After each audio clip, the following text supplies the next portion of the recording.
저는 올해 72입니다. 남편과 평생 국밥집을 했어요.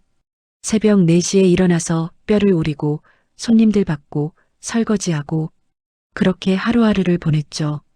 힘들었지만 행복했습니다. 남편이 옆에 있었고 손님들이 맛있다며 웃어주셨으니까요. 10년 전 남편이 세상을 떠났습니다. 지병이 있었어요. 마지막까지 제 손을 꼭 잡고 있던 남편의 손이 아직도 생생합니다. 그날 이후로 저는 혼자가 됐죠. 국밥집도 정리했습니다. 남편 없이 그 가게를 지킬 자신이 없었어요. 다행히 저희는 장사가 잘 됐던 편이라 돈을 좀 모아뒀습니다. 평생 아껴 쓰고 열심히 일한 덕분이었죠. 큰 부자는 아니어도 남은 인생 살아가는 데는 문제 없을 정도였어요. 그렇게 혼자 지내면서 제가 살아가는 이유는 하나였습니다. 바로 제 아들이었죠. 저희 부부에게는 아들이 하나뿐이었어요. 늦둥이였습니다. 결혼하고 한참 만에 생긴 아이라 더욱 귀했죠. 그런데 아들이 결혼을 참 늦게 했습니다. 38이 되어서야 겨우 신부를 데려왔어요. 사실 걱정이 많았습니다. 요즘 세상에 결혼 안 하고 사는 사람들이 얼마나 많습니까? 아들도 평생 혼자 살면 어쩌나 싶었죠. 그러다 35살 여자분을 만났다고 데려왔습니다. 처음 며느리를 봤을 때가 기억나요. 키가 작고 말수가 적은 사람이었습니다. 인사는 공손하게 잘했어요. 어머니, 잘 부탁드립니다. 며느리가 고개를 숙이며 말했을 때 저는 그저 고마웠습니다. 나이 들어 혼자 살 뻔한 아들에게 배우자가 생겼다는 게 감사했죠. 며느리의 나이나 외모 같은 건 중요하지 않았어요. 제 아들을 받아줬다는 것만으로도 감사했습니다. 결혼 준비를 하면서 저는 생각했습니다. 신혼집을 마련해줘야겠다고요. 제가 모아둔 돈으로 아들 부부가 새 출발을 할 수 있게 해주고 싶었어요. 평택 쪽에 괜찮은 아파트가 나왔습니다. 너무 비싸지도 않고 교통도 편하고 주변 환경도 좋았죠. 20평대 아파트였는데 신혼부부가 살기에 딱 적당했어요. 아들에게 얘기했습니다. 엄마가 집 하나 사줄게. 거기서 새 출발해라. 아들이 깜짝 놀라며 손사래를 쳤습니다. 엄마, 그건 너무 큰 돈인데. 괜찮아. 우리 전세라도 얻어서 살게. 하지만 저는 고집을 부렸습니다. 평생 이 아들 하나 키우려고 악착같이 돈 모았는데 이럴 때 안 쓰면 언제 쓰겠어요. 남편도 살아계셨다면 분명 찬성했을 겁니다. 결국 제가 그 아파트를 사줬습니다. 계약하는 날 아들이 울먹였어요. 엄마 고마워. 평생 잊지 않을게. 그 말 한마디면 충분했습니다. 돈은 다시 벌 수 있지만 아들의 행복은 돈으로 살 수 없으니까요. 아들은 인테리어, 자재 유통 쪽에서 작은 사업체를 운영하고 있었습니다. 크지는 않지만 나름대로 안정적으로 운영되는 것 같았어요. 가끔 힘들다는 말은 했지만 젊은 사람들이야 다 그렇게 살지 않습니까? 결혼 후 저는 한 달에 한두 번 정도 아들 집을 찾아갔습니다. 반찬을 싸들고 가서 냉장고에 채워넣고 청소도 좀 해주고요. 며느리는 직장을 다니고 있었으니 집안일까지 다 하기 힘들었을 겁니다. 며느리는 처음 1년 정도는 괜찮았어요. 제가 방문하면 차도 내주고 저녁 식사도 준비해줬습니다. 말수가 적긴 했지만 무례하지는 않았죠. 어머니 오셨어요. 들어오세요. 어머니가 해주신 반찬 잘 먹었어요.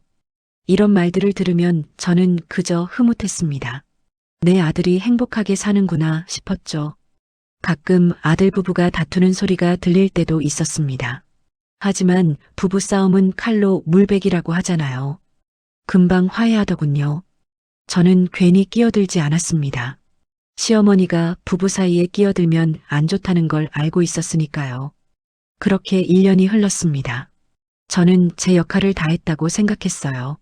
아들을 시집 보냈고 집도 마련해줬고 이제는 조용히 지켜보기만 하면 되는 거라고요.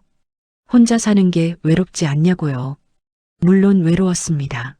하지만 아들이 잘 살고 있다는 걸 아니까 견딜만 했어요. 한 달에 한두 번 아들 얼굴 보러 가는 게 제 유일한 낙이었습니다. 그때까지만 해도 저는 몰랐습니다. 제 평화로운 일상이 곧 산산조각 날 거라는 걸요. 제가 사준 그 집에서 제가 상상도 못할 일을 겪게 될 거라는 걸 말입니다. 그날은 토요일 오후였습니다. 저는 아침 일찍부터 반찬을 준비했어요. 아들이 좋아하는 갈비찜도 만들고 나물도 몇 가지 무쳤죠. 큰 보자기에 반찬통들을 담아서 버스를 탔습니다. 평택까지 가는 길은 1시간 반 정도 걸렸어요. 버스에 앉아서 창밖을 보면서 생각했습니다. 오늘은 아들 얼굴 보면서 맛있는 저녁이나 먹어야지. 요즘 사업은 잘 되고 있나 물어봐야겠다고요. 아들 아파트에 도착해서 초인종을 눌렀습니다. 평소보다 문 열리는 게 좀 늦었어요. 이상한 느낌이 들었죠. 문이 열렸을 때 며느리의 표정이 평소와 달랐습니다. 웃지 않았어요. 그냥 무표정하게 저를 쳐다봤습니다. 들어오세요. 짧게 말하고는 돌아서더군요. 현관에 신발을 벗으면서도 뭔가 분위기가 이상하다는 걸 느꼈습니다. 거실로 들어가니 아들도 소파에 앉아 있었어요. 평소 같으면 반갑게 일어나서 제 짐을 받아주는데 그날은 그냥 앉아 있었습니다. 엄마 왔어. 목소리도 힘이 없었습니다. 제가 주방으로 가려는데 며느리가 말했어요. 어머니, 잠깐만 앉으세요. 드릴 말씀이 있어요. 가슴이 철렁 내려앉았습니다. 이런 말투로 시작하는 대화가 좋은 내용일 리 없다는 걸 알았죠. 저는 천천히 소파에 앉았습니다. 며느리가 먼저 입을 열었어요. 아들은 그냥 고개를 숙이고 있었습니다. 어머니, 사실은요. 요즘 사업이 좀 어려워져서요. 며느리의 목소리는 떨리지 않았습니다. 오히려 너무 차분했어요. 마치 준비한 대본을 읽는 것 같았죠. 거래처에서 물건을 한꺼번에 많이 주문했는데 그걸 처리하려면 자금이 필요해요. 지금 당장 자금을 확보하지 못하면 이 기회를 놓칠 수밖에 없거든요. 저는 아들을 쳐다봤습니다. 아들은 여전히 고개를 들지 않았어요. 그래서 어머니께 부탁드리고 싶은 게 있어요. 며느리가 잠깐 숨을 들이마셨습니다. 1억 정도 빌려주실 수 있으세요? 순간 귀를 의심했습니다. 1억이요. 1억이라는 돈이 얼마나 큰 돈인지 며느리는 알고 있는 걸까요? 저희가 국밥집에서 1억을 벌려면 몇 년을 악착같이 일해야 했는지 알까요? 머릿속이 하얘졌습니다. 뭐라고 대답해야 할지 몰랐어요. 손이 떨렸습니다. 1억은 제 목소리도 떨렸습니다. 1억은 너무 큰 돈이구나. 지금 당장은 그렇게 큰 돈을 마련할 수가 없어. 며느리의 얼굴이 굳어지는 게 보였습니다. 입술을 꾹 다물고 저를 쳐다봤어요. 저는 숨을 깊게 들이마셨습니다. 하나뿐인 아들인데 사업이 어렵다는데 완전히 외면할 수는 없었습니다. 최대한 알아봐서 3천만 원 정도는 마련해 볼게. 그게 지금 엄마가 할 수 있는 최선이야. 3천만 원도 결코 작은 돈이 아닙니다. 제가 모아둔 돈에서 상당한 부분이었죠. 하지만 아들을 위해서라면 그 정도는 할 수 있었어요. 그런데 며느리의 반응이 제 예상과 완전히 달랐습니다. 3천이요? 며느리가 비웃듯이 말했습니다. 그걸로는 턱도 없는데요. 어머니, 이건 정말 큰 기회예요. 이 기회를 놓치면 사업이 정말 힘들어진다고요. 아들이 그제야 입을 열었습니다. 엄마, 우리 정말 힘들어. 이번 기회를 놓치면 안 돼. 하지만 목소리에 간절함보다는 피곤함이 느껴졌어요. 마치 며느리한테 떠밀려서 하는 말 같았습니다. 저는 당황했습니다.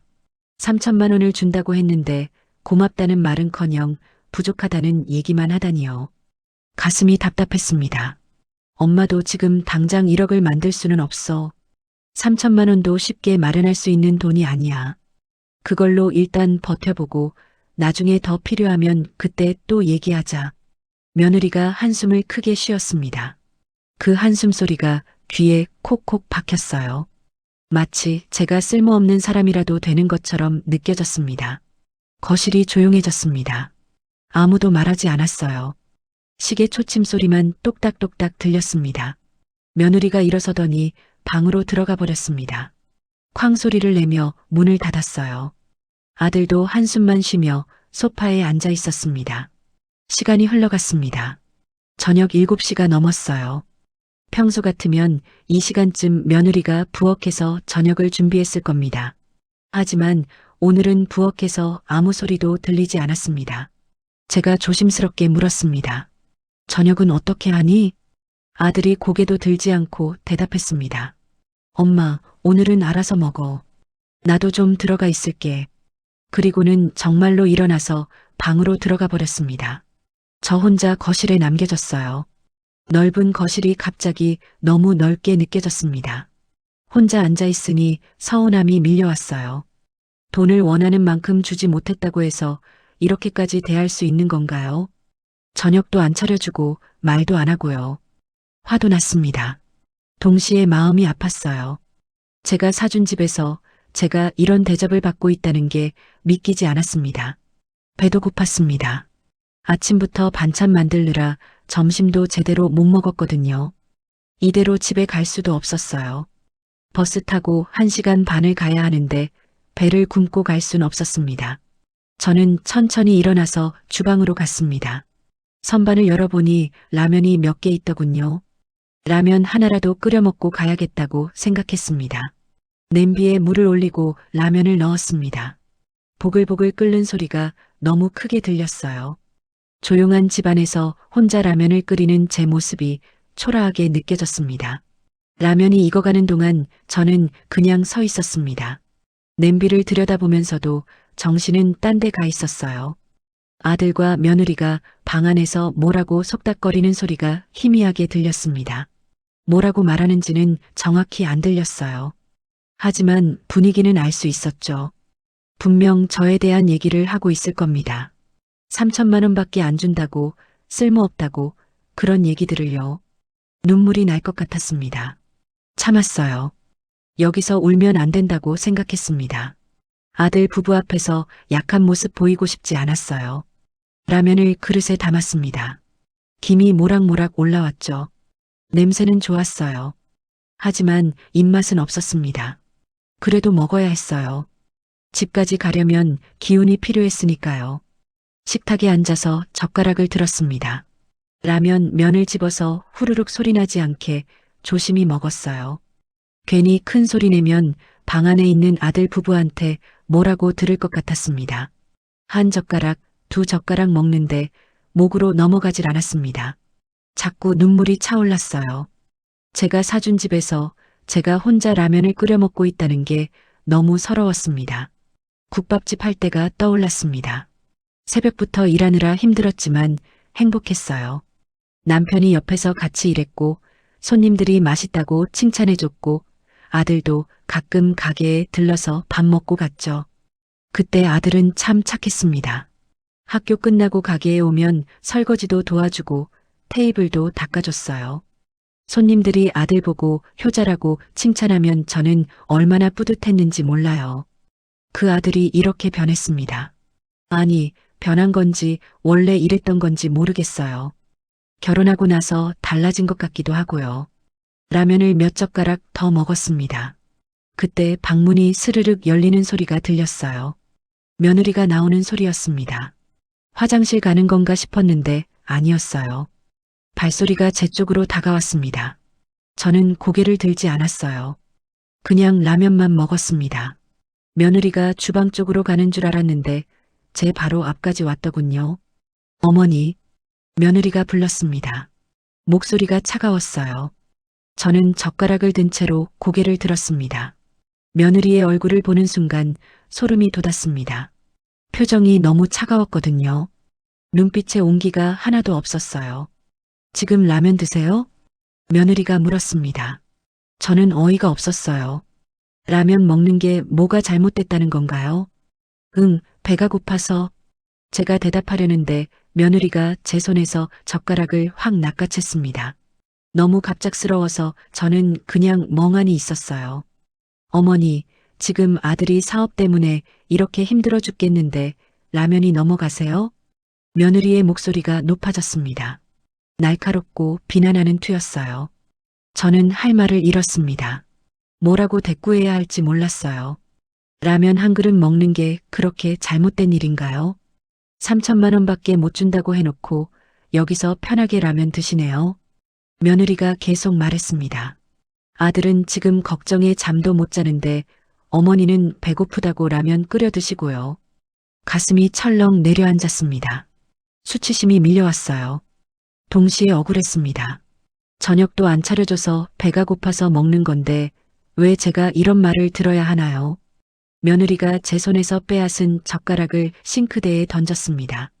쨍그랑 소리가 났어요. 그 소리에 방문이 열리더니 아들이 나왔습니다. 아들이 저를 쳐다봤습니다. 그리고 며느리를 쳐다봤어요.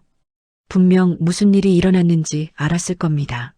하지만 아무 말도 하지 않았습니다. 저는 아들을 쳐다봤습니다. 뭐라도 말해주길 바랐어요. 며느리한테 그러지 말라고, 엄마는 배가 고파서 먹는 거라고 뭐라도 좀 말해주길 원했습니다. 하지만 아들은 그냥 서 있었습니다. 입을 꾹 다문 채로요. 며느리 편도 들지 않았지만 제 편도 들지 않았어요. 그냥 멀뚱히 서서 쳐다보기만 했습니다. 그 순간이 제일 힘들었습니다. 며느리가 저한테 그렇게 대하는 것보다 아들이 아무 말도 하지 않는 게 더 가슴 아팠어요. 저는 천천히 일어섰습니다. 다리에 힘이 없었어요. 후들후들 떨렸습니다. 가방을 집어들었어요. 나간다. 겨우 그 말만 했습니다. 목소리가 떨렸어요. 더 이상 말하면 울음이 터질 것 같았습니다. 며느리는 아무 말도 하지 않았습니다. 아들도 그냥 서 있었어요. 제가 현관으로 가는데도 아무도 따라오지 않았습니다. 신발을 신으면서 뒤를 돌아봤습니다. 아들은 여전히 거실에 서 있었어요. 며느리는 방으로 들어가 버렸더군요. 문을 열고 나왔습니다. 복도에 서서 한참을 서 있었어요. 다리가 떨려서 걸을 수가 없었습니다. 엘리베이터를 기다리면서 눈물이 났습니다. 참고 참았는데 더 이상은 참을 수 없었어요. 눈물이 주르륵 흘러내렸습니다. 엘리베이터가 왔습니다. 다행히 안에 아무도 없었어요. 저는 구석에 서서 계속 울었습니다. 1층에 내려서 아파트 밖으로 나왔습니다. 저녁 공기가 차가웠어요. 버스 정류장까지 걸어가는 동안 계속 눈물이 났습니다. 버스 정류장에 도착해서 의자에 앉았습니다. 다른 사람들도 몇 명 있었지만 신경 쓰지 않았어요. 그냥 고개를 숙이고 울었습니다. 버스가 왔습니다. 올라타서 맨 뒷자리에 앉았어요. 창밖을 보면서 생각했습니다. 내가 뭘 잘못한 걸까요? 3천만 원을 준다는 게 그렇게 잘못된 일인가요? 1억을 당장 줄 수 없다는 게 그렇게 나쁜 일인가요? 배가 고파서 라면 한 그릇 끓여 먹는 게 그렇게 큰 잘못인가요? 집에 도착했을 때는 밤 9시가 넘었습니다. 집에 들어가서 불을 켰어요. 텅 빈 집이 너무 조용했습니다. 소파에 주저앉아서 한참을 울었습니다. 아들한테 전화가 올까 싶어서 휴대폰을 계속 쳐다봤어요. 하지만 아무 연락도 없었습니다. 며느리한테서도 아들한테서도요. 미안하다는 문자 하나 없었습니다. 그날 밤 잠을 한숨도 못 잤습니다. 눈을 감으면 며느리가 제 손에서 젓가락을 빼앗는 장면이 떠올랐어요. 아들이 멀뚱히 서서 아무 말도 안 하던 모습도요. 아침 해가 떴습니다. 하지만 저는 침대에서 일어날 힘이 없었어요. 온몸이 무거웠습니다. 마치 누가 제 몸을 짓누르는 것처럼요. 휴대폰을 확인했습니다. 역시나 아무 연락도 없었어요. 카카오톡도 문자도 전화도요. 아들은 제가 어떻게 집에 왔는지 궁금하지도 않은가 봅니다. 부엌에 가서 물을 마셨습니다. 목이 칼칼했어요. 어젯밤 너무 많이 울어서 그런가 봅니다. 냉장고를 열었는데 먹을 게 별로 없었어요. 아들 집에 가져갈 반찬을 만들느라 제 먹을 건 준비 안 했거든요. 밥도 먹기 싫었습니다. 입맛이 없었어요. 그냥 물만 마시고 다시 소파에 앉았습니다. 계속 생각했습니다. 어젯밤 일이 꿈이었으면 좋겠다고요. 며느리가 제 손에서 젓가락을 빼앗던 그 순간이 악몽이었으면 좋겠다고요. 하지만 현실이었습니다. 제 손목에는 젓가락을 빼앗길 때 생긴 자국이 희미하게 남아 있었어요. 며느리가 얼마나 세게 빼앗았는지 알 수 있었습니다. 일요일도 그렇게 보냈습니다. 아무것도 하지 않았어요. 그냥 소파에 앉아서 멍하니 있었습니다. 텔레비전을 켰지만 무슨 내용인지 하나도 귀에 들어오지 않았어요. 저녁이 되어도 연락이 없었습니다. 이제는 기대도 하지 않았어요. 아들과 며느리는 제가 어떻게 지내는지 관심도 없는 게 분명했습니다. 월요일 아침이 되었습니다. 겨우 잠이 들었다가 새벽에 깼어요. 시계를 보니 5시였습니다. 국밥집 할 때 일어나던 시간이었죠. 침대에 누워서 천장을 바라봤습니다. 어제 일요일 내내 생각했던 게 또 떠올랐어요. 제가 사준 집에서 제가 그런 대접을 받았다는 게요. 그때 문득 깨달았습니다. 이대로는 안 되겠다고요. 제가 뭔가 행동을 해야 한다고요. 가만히 앉아서 아들 연락만 기다릴 수는 없었습니다. 7시가 되자마자 부동산에 전화를 걸었습니다. 평소 알고 지내던 김 사장님이었어요. 국밥집 할 때 단골이었거든요. 사장님, 저예요.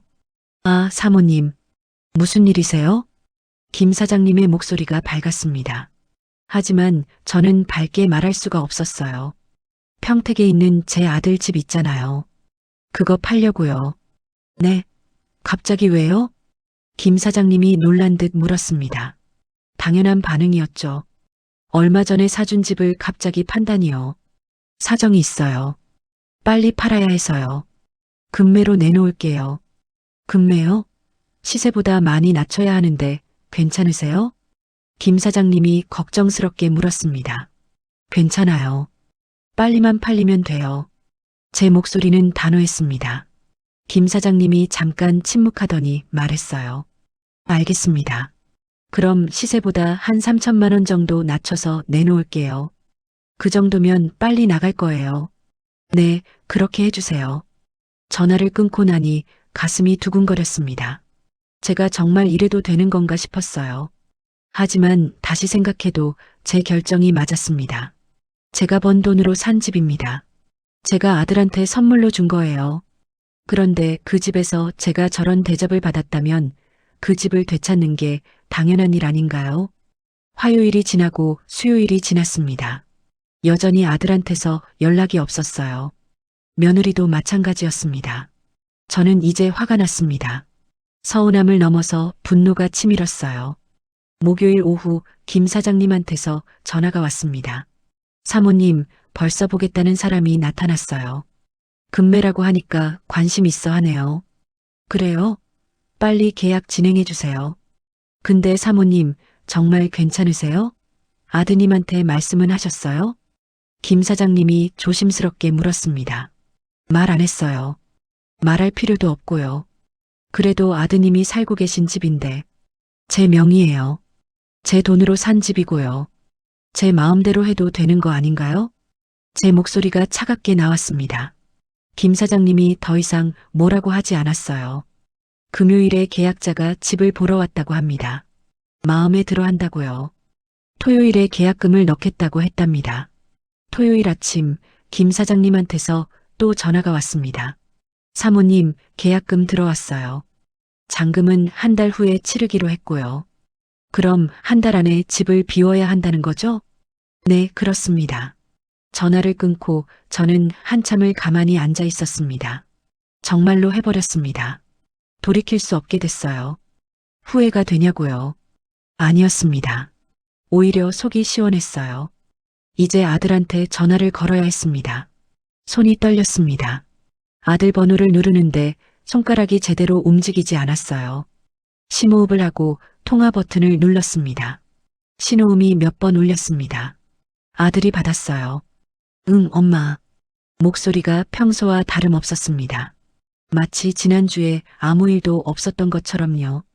나 할 말 있다. 뭔데? 집 팔았어. 뭐?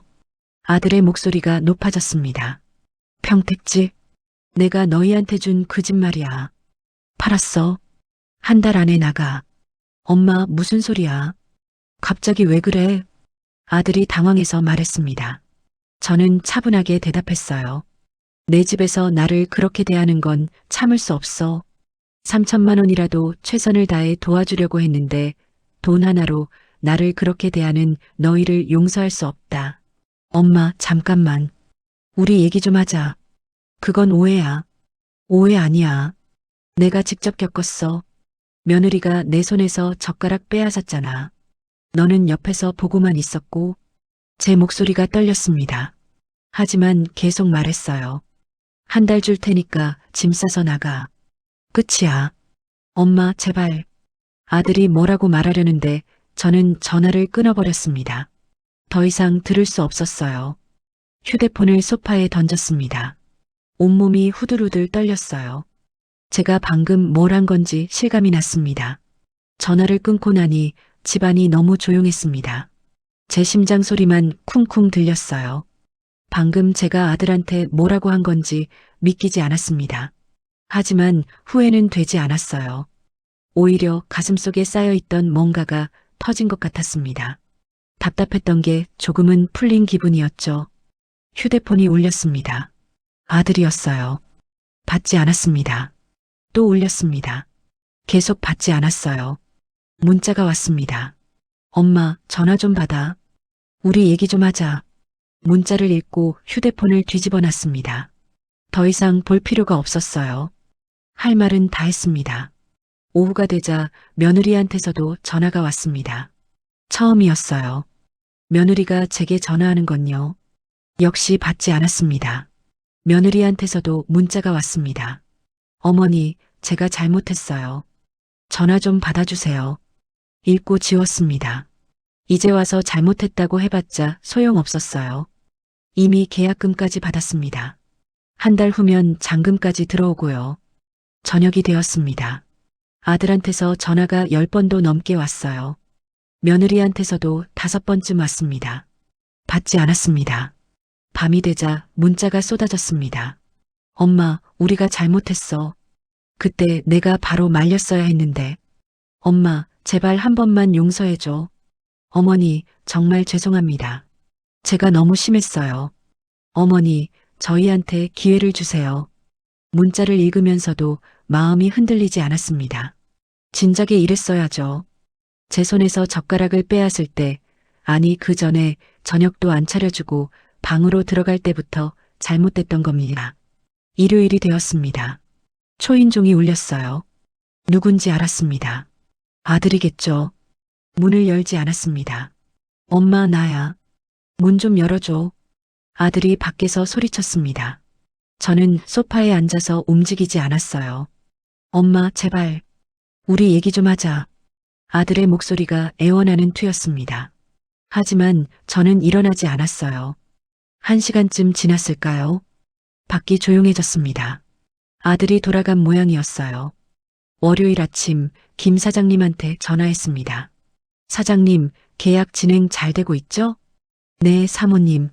잔금은 한 달 후에 들어올 거예요. 그런데 아드님한테서 연락 안 왔어요? 왔어요. 근데 상관없어요. 계속 진행해 주세요. 알겠습니다. 김 사장님의 목소리가 조심스러웠습니다. 아마 제 사정을 어느 정도 짐작하는 것 같았어요. 그 주 내내 아들과 며느리한테서 연락이 왔습니다. 전화도 문자도 카카오톡도요. 저는 하나도 받지 않았어요. 읽지도 않았습니다. 목요일 저녁 또 초인종이 울렸습니다. 이번엔 며느리 목소리였어요. 어머니, 저예요. 문 좀 열어주세요. 무시했습니다. 어머니, 제가 정말 잘못했어요. 제발 용서해 주세요. 며느리가 문 밖에서 울먹이는 소리가 들렸습니다. 하지만 제 마음은 움직이지 않았어요. 어머니, 저희 정말 갈 데가 없어요. 제발이요. 한참 후에야 며느리도 돌아갔습니다. 금요일에는 아들과 며느리가 함께 왔습니다. 둘이서 번갈아 가며 문을 두드렸어요. 엄마, 우리 얘기 좀 하자. 이러지 마. 어머니, 저희가 정말 잘못했어요. 한 번만 봐주세요. 저는 귀를 막았습니다. 텔레비전 소리를 크게 틀었어요. 그들의 목소리가 들리지 않게요. 2주가 지나고 3주가 지났습니다. 계속 연락이 왔지만 저는 일절 받지 않았어요. 잔금 받는 날이 다가왔습니다. 집에 혼자 앉아서 생각했습니다. 제가 너무 심하게 하는 걸까요? 아들이 하나밖에 없는데 이렇게까지 해도 되는 걸까요? 하지만 다시 떠올렸습니다. 며느리가 제 손에서 젓가락을 빼앗던 순간을요. 아들이 옆에서 아무 말도 안 하고 서 있던 모습을요. 그 순간의 수치심과 억울함이 다시 밀려왔습니다. 아니에요. 제가 잘못한 게 아닙니다. 저는 최선을 다했어요. 3천만 원이라는 적지 않은 돈을 마련해 주겠다고 했습니다. 그런데 그들은 저를 어떻게 대했나요? 저녁도 안 차려주고 라면 먹는다고 비난하고 젓가락까지 빼앗았습니다. 용서할 수 없었어요. 잔금 받는 날이 되었습니다. 김 사장님 사무실로 갔어요. 새로운 집주인이 와 있었습니다. 젊은 부부였어요. 서류에 도장을 찍었습니다. 통장에 잔금이 들어왔다는 문자가 왔어요. 계약이 완료됐습니다. 수고하셨습니다. 새 집주인이 인사했습니다. 저도 인사했어요. 잘 사세요. 사무실을 나오는데 다리에 힘이 풀렸습니다. 정말로 끝났구나 싶었어요. 이제 아들은 한 달 안에 그 집에서 나가야 합니다. 집으로 돌아오는 길에 아들한테 문자를 보냈습니다. 오늘 잔금 받았다. 2주 안에 집 비워라. 문자를 보내고 휴대폰을 가방에 넣었습니다. 아들한테서 답장이 올 거라는 걸 알았지만 보고 싶지 않았어요. 집에 도착해서 통장을 확인했습니다. 큰 돈이 들어와 있었어요. 이 돈을 어떻게 써야 할까요? 그냥 제가 쓰기엔 너무 아까웠어요. 의미 있게 쓰고 싶었습니다. 소파에 앉아서 한참을 생각했습니다. 국밥집 할 때가 떠올랐어요. 단골 손님들 중에 혼자 사시는 어르신들이 많았습니다. 끼니를 제대로 못 챙겨 드시는 분들이었어요. 저희 가게에 오시면 따뜻한 국밥 한 그릇 드시고 가셨죠. 어떤 분들은 돈이 없어서 며칠에 한 번씩만 오시기도 했습니다. 그분들이 생각났습니다. 지금도 그렇게 사시겠죠. 혼자서 끼니도 제대로 못 챙기고 외롭게요. 문득 생각이 들었습니다. 이 돈으로 그분들을 도와드리면 어떨까요? 도시락을 만들어서 나눠드리는 거예요. 다음 날 아침 동네 사회복지관에 전화했습니다. 거기 봉사활동 하고 싶은데요. 독거노인분들이나 어려운 분들께 도시락 만들어 드리는 거요. 아, 그러세요? 감사합니다. 저희가 도와드릴게요. 복지관 직원분이 반갑게 대답했습니다. 매주 이틀씩 하려고요. 제가 비용은 다 댈게요. 정말 감사합니다. 언제부터 시작하실 건가요? 다음 주부터요. 전화를 끊고 나니 마음이 편해졌습니다. 이게 맞는 것 같았어요. 아들한테 준 돈이 이렇게 쓰이는 게 더 의미 있을 거라고 생각했습니다. 잔금을 받은 다음 날 아침이었습니다. 커피를 마시며 창밖을 보고 있었어요. 날씨가 참 좋았습니다. 하늘이 맑고 푸르렀죠. 초인종이 울렸습니다. 아침 7시였어요. 이른 시간에 누가 왔을까 싶었습니다. 인터폰으로 확인했어요. 아들과 며느리였습니다. 둘 다 얼굴이 창백했어요. 밤새 잠을 못 잔 것 같았습니다. 문을 열까 말까 고민했습니다. 하지만 언젠가는 봐야 할 사람들이었죠. 문을 열었습니다. 현관문이 열리자마자 며느리가 바닥에 무릎을 꿇었습니다. 갑작스러워서 저는 깜짝 놀랐어요. 어머니, 죄송합니다. 제가 정말 잘못했어요. 며느리가 고개를 숙이며 말했습니다. 목소리가 떨렸어요. 울고 있었습니다. 아들도 옆에서 무릎을 꿇었습니다. 엄마, 나도 잘못했어. 그때 내가 바로 말렸어야 했는데, 엄마 편을 들었어야 했는데, 아들의 목소리도 울먹였습니다. 저는 그냥 서 있었어요. 뭐라고 말해야 할지 몰랐습니다. 어머니, 제발 한 번만 용서해 주세요. 다시는 그러지 않을게요. 며느리가 계속 말했습니다. 사업 때문에 정신이 없어서 그랬어요. 변명이 아니라 정말 죄송해요. 저는 팔짱을 끼고 그들을 내려다봤습니다. 무릎 꿇은 모습이 처량해 보였어요. 하지만 제 마음은 움직이지 않았습니다. 일어나. 제가 차갑게 말했습니다. 어머니, 저희 일어나지 않을 거예요. 용서해 주실 때까지요. 며느리가 고개를 저었습니다. 엄마, 제발. 우리 갈 데가 없어. 아들이 애원했습니다. 저는 한숨을 쉬었습니다. 너희 갈 데 없는 거 내가 왜 걱정해야 하니? 그건 너희가 알아서 할 일이야. 엄마, 그래도 뭐가 있어? 너는 그때 옆에서 보고만 있었잖아. 며느리가 내 손에서 젓가락을 빼앗는데 넌 한마디도 안 했어. 제 목소리가 높아졌습니다. 나는 3천만 원이라도 최선을 다해서 마련해 주려고 했어. 큰 돈이야. 내가 평생 벌어서 모은 돈이라고. 며느리가 고개를 들었습니다. 눈이 빨갛게 부어 있었어요. 어머니, 정말 죄송해요. 그때 제가 미쳤었어요. 사업 걱정에 정신이 하나도 없었어요. 정신없으면 그렇게 해도 돼? 시어머니한테? 제가 쏘아붙였습니다. 라면 한 그릇 먹는 걸 왜 빼앗았어? 내가 뭘 잘못했는데? 죄송해요. 정말 죄송해요. 며느리가 계속 사과했습니다. 하지만 제게는 공허하게 들렸어요. 아들이 입을 열었습니다.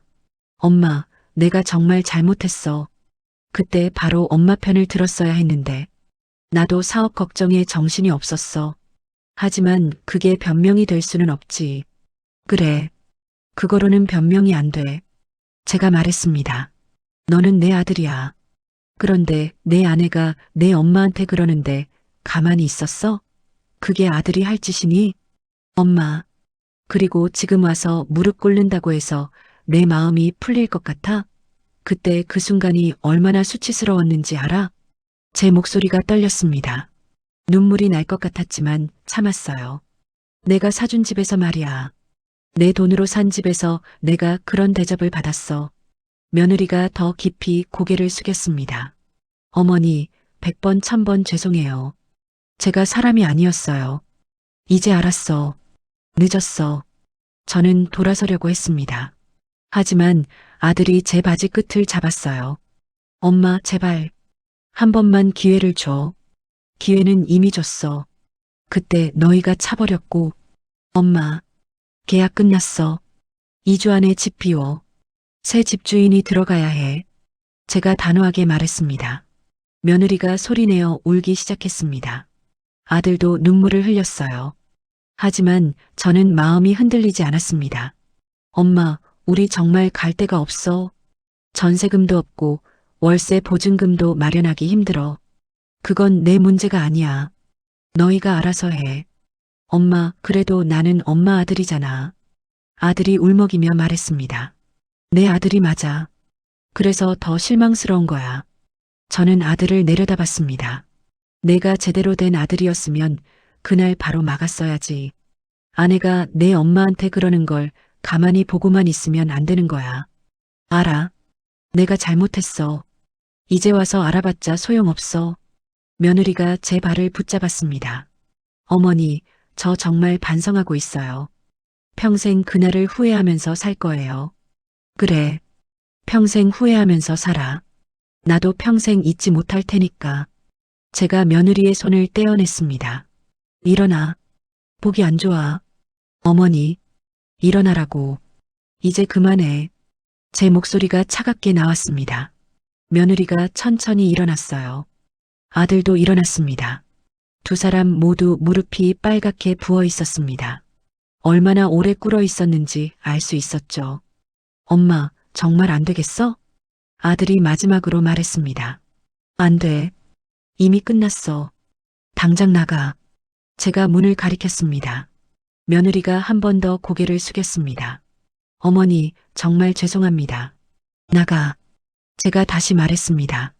두 사람은 고개를 숙인 채 문 밖으로 나갔어요. 문을 닫았습니다. 안에서 그들이 복도를 걸어가는 소리가 들렸어요. 며느리가 흐느끼는 소리도 들렸습니다.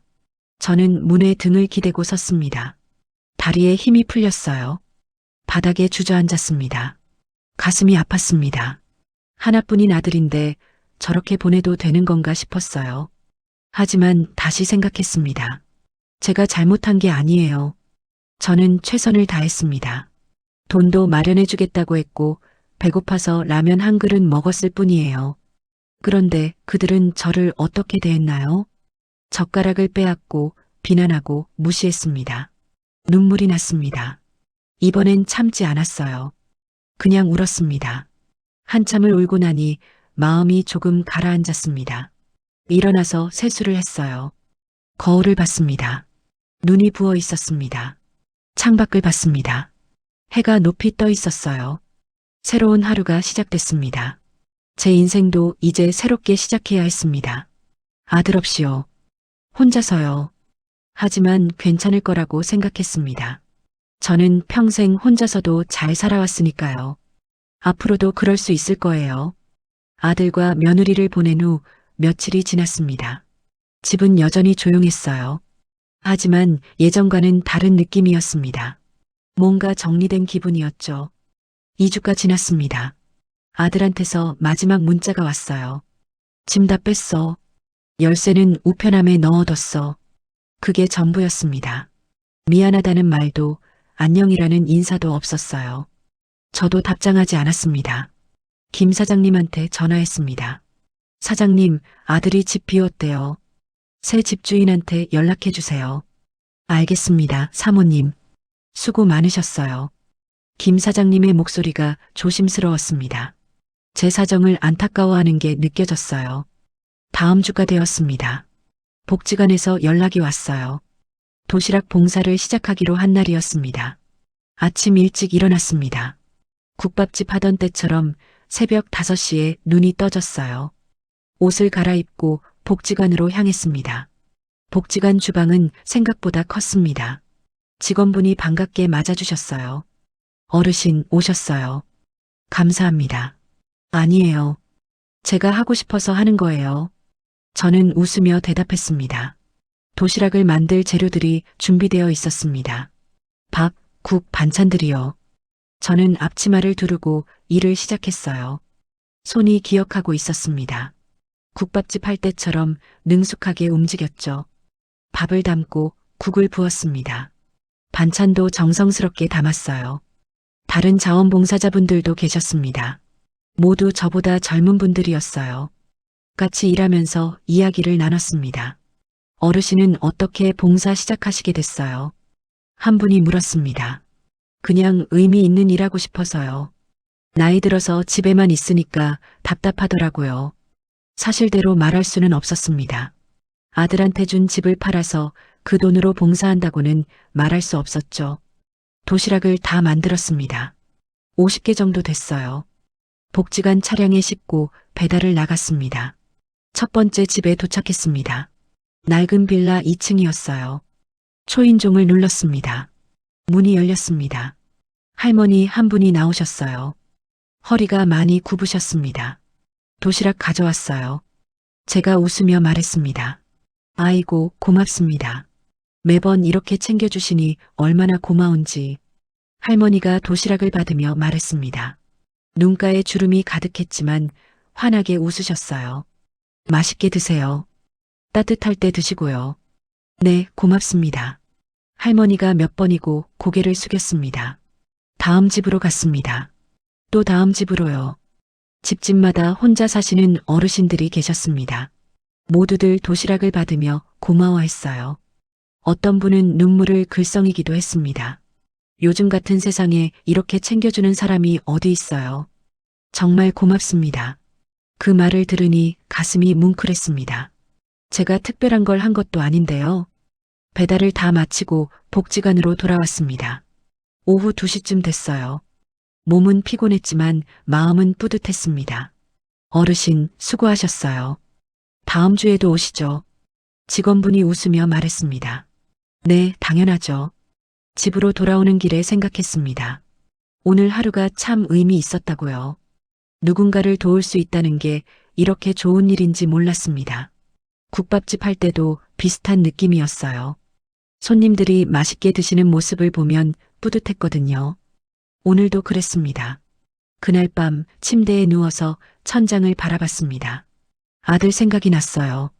지금 어디서 뭐하고 있을까요? 찾아보고 싶은 마음이 없지는 않았습니다. 하지만 참았어요. 아직은 안 됩니다. 다음 주가 되었습니다. 또 복지관에 갔어요. 이번에는 더 익숙하게 일했습니다. 배달을 나가면서 어르신들과 이야기도 나눴습니다. 어떻게 지내시는지, 건강은 괜찮으신지요? 혼자 사시니까 외로우시죠? 제가 한 할머니께 말했습니다. 외롭죠. 자식들이 있긴 한데 바빠서 잘 안 와요. 할머니가 쓸쓸하게 웃었습니다. 그 말이 마음에 걸렸습니다. 저도 아들이 있지만 연락이 끊긴 거나 마찬가지니까요. 그래도 이렇게 도시락 가져다 주시는 분들이 계시잖아요. 그분들이 가족이에요. 할머니가 제 손을 꼭 잡으며 말했습니다. 그 순간 깨달았습니다. 진짜 가족이 뭔지요. 피가 섞였다고 해서 가족이 아니라는 걸요. 진짜 가족은 서로를 생각하고 챙기는 사람들입니다. 힘들 때 곁에 있어주는 사람들이요. 따뜻한 말 한마디 해주는 사람들이죠. 그런 의미에서 복지관 직원분들도 제 가족이었습니다. 같이 봉사하는 자원봉사자분들도요. 도시락을 받고 고마워하는 어르신들도 제 가족이었어요. 한 달이 지났습니다. 매주 이틀씩 봉사를 하니 어느덧 익숙해졌어요. 어르신들도 저를 알아보셨습니다. 아, 도시락 할머니시네. 오셨어요. 네, 왔어요. 잘 지내셨어요. 덕분에 잘 지내요. 맨날 고맙습니다. 이런 대화를 나누는 게 행복했습니다. 어느 날 한 할아버지께서 말씀하셨어요. 할머니는 복이 많으신 분이에요. 이렇게 남 도우면서 사시니까요. 아니에요. 제가 오히려 어르신들한테 많이 배워요. 뭘 배워요? 그냥 늙은이들인데. 아니에요. 혼자서도 씩씩하게 사시는 모습 보면 배울 게 많아요.